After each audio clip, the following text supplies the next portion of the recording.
Welcome to the Blindly Wheeling podcast. Episode 2. What do you love to find when visiting a new place? Paul, we often talk about barriers, friction, and the things that get in the way. Let us turn the telescope around. What do you love to find when visiting somewhere new? I love finding quiet reassurance, not fireworks, not a brass band at the entrance, although I would admire the effort. I mean those small signs that someone has thought about the visit from my point of view. What does that look like in real life?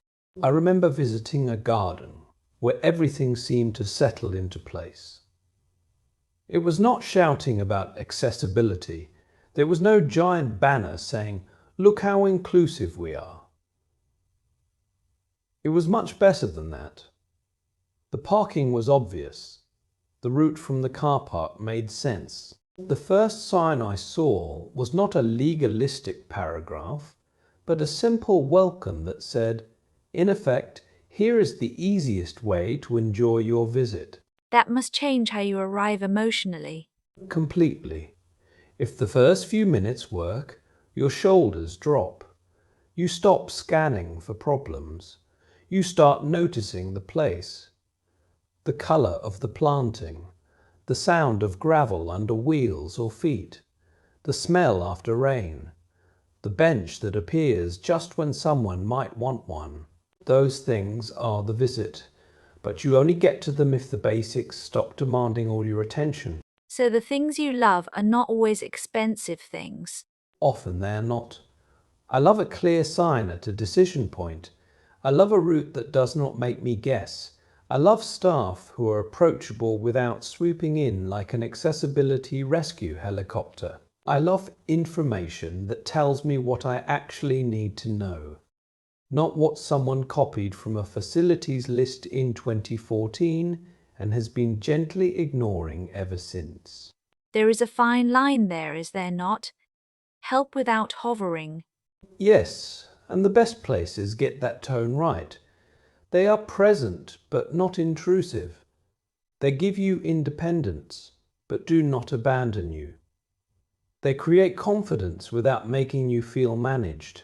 What is the emotional difference when a place does this well? You feel welcome before anyone says the word. That is powerful. Welcome is not only a smile at the desk.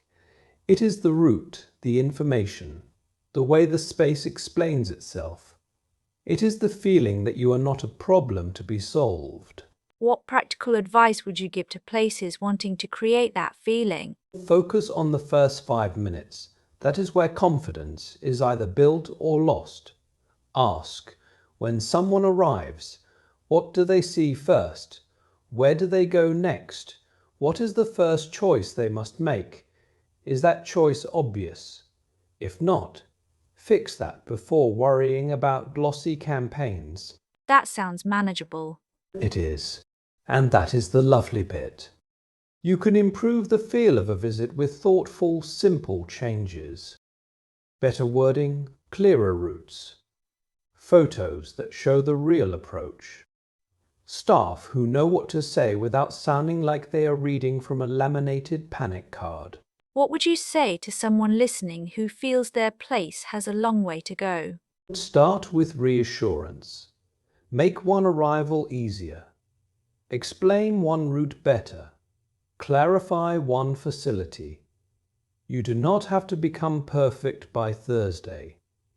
You just have to make the next visit a little easier than the last. What's your final thought? What I love to find is a place that lets me relax into the experience. When that happens, access is not the headline. The visit is. Thank you, Paul. Well, that's a wrap for this episode, and we look forward to the next one. Bye for now.